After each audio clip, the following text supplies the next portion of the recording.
Hello and welcome to Fact or Fiction, a show where we discuss what made the news this week and whether it was real or not. I'm Suyash Barve. With me is Jency Jacob from Boom. Jency, I see a lot of old favorites on the menu today on the list. And that's the reason why they're called repeat offenders. And we'll see in the story how it turned out to be. Yeah, so a lot of familiar faces on the list today. Let's start with our favorite news channel. The only news channel me and Jency watch. The only news channel we trust, Republic TV.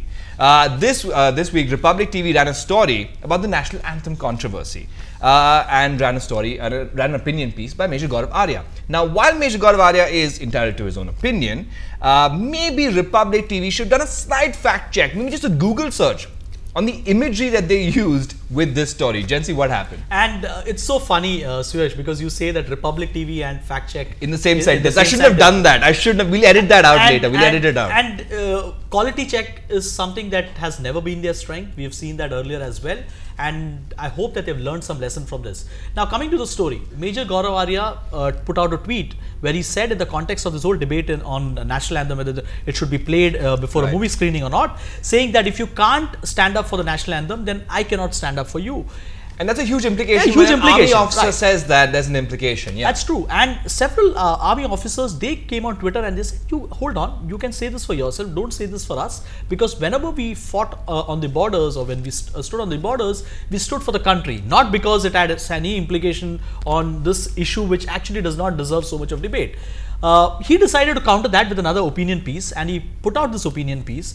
Now, someone on the desk probably took the whole idea of being called a North Korean channel very seriously. Yes. Because when they put out this image in the story, they went and I don't know where they chose this image out of, which library they had this image of a North Korean military exercise which had happened a few months back, I think in July 2017. And all the countries to choose something from. They could have gone North Korea, right? Just the totalitarian dictatorship that's threatening World War III. And fantastic. I guess, there was no fact. See, this shows also that there is no quality check happening on the desk. And they put out this image. People immediately jumped onto this. Several Twitteratities, they pointed out and said, of all the images, you decided to pick up something from North Korea. And quietly, Republic TV has gone and removed that image without putting any correction.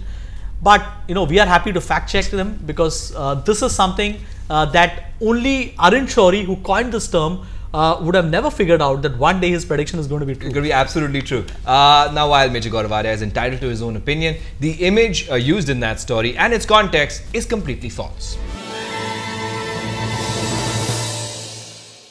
A new scam has arrived on news feeds everywhere, and it claims that you can get free tickets by filling out a survey. Jency, apparently it says that Emirates is celebrating its 80th anniversary. Yeah, 80th, 33rd. But I mean, if it was the 80th, Emirates would have had to start immediately after the Wright brothers took flight. Right. But it's claiming that for their 80th or their 33rd anniversary, fill out a survey, get free tickets.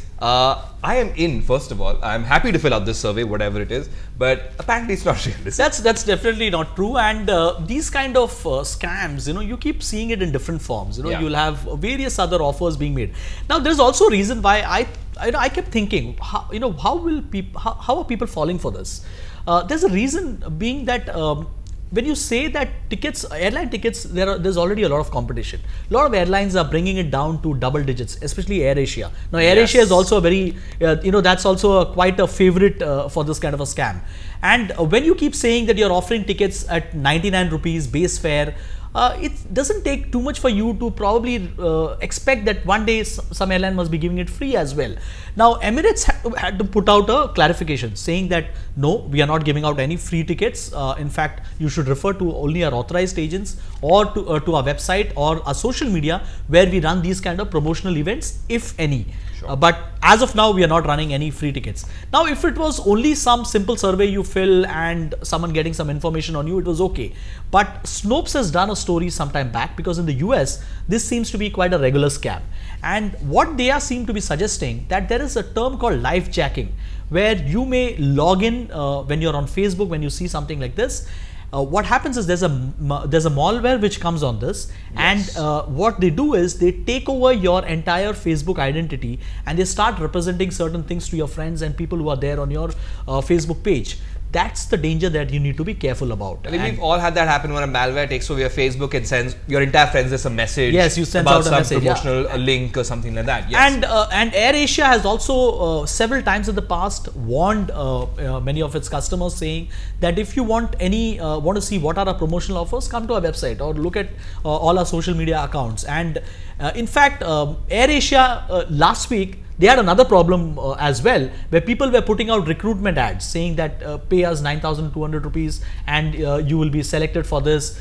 That's also something that they have warned people about. So all put together, recruitment ads, free airline tickets, all of them is a scam. As we said in the story, there are no free lunches. If you take the risk of going and clicking on it, be prepared for the repercussions as well. Right. So while it seems like a harmless prank, it is malicious. Malware is nothing to be trifled with. Here's a pro tip. If you ever see an offer like this, make sure it's come from the official website or a reputed travel website at the very least.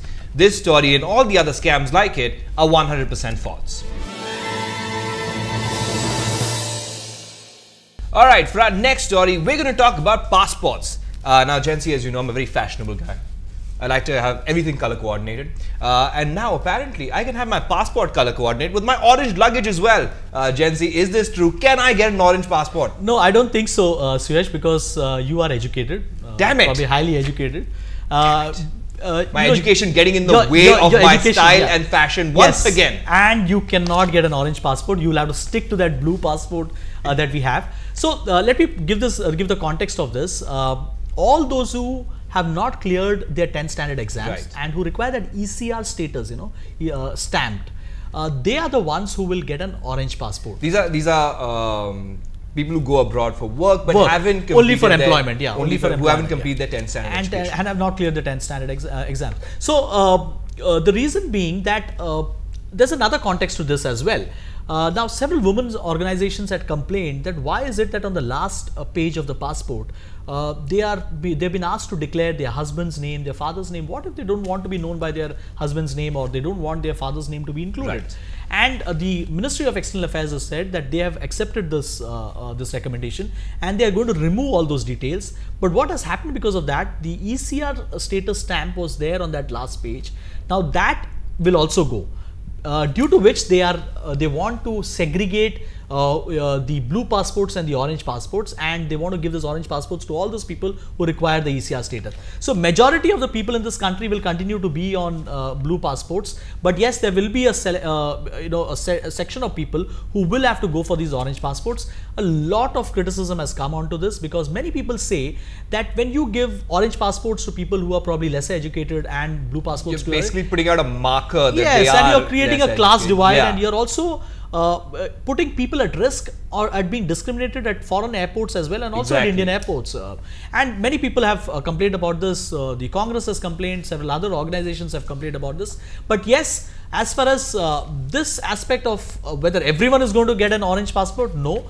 Many of us will continue to be on blue passports, but all those who require an ECR clearance will have to go for an orange passport. Right, so we're not sure if this is a great idea, but we can tell you that the story about everyone getting new orange passports and color coordinating them with their shirts is completely false. Alright, that wraps it up for this week. You can find each of the stories we've covered today on boomlive.in. You already know where to follow us. You can also subscribe to our Boom Live broadcast by WhatsApping us on this number. You can also use that number to WhatsApp us a story that looks dubious or you think might be fake, so we can tell you whether it's fact or fiction. Thanks, Jency. Thanks, Yash. And thank you so much for joining us. We'll see you next time. Bye-bye.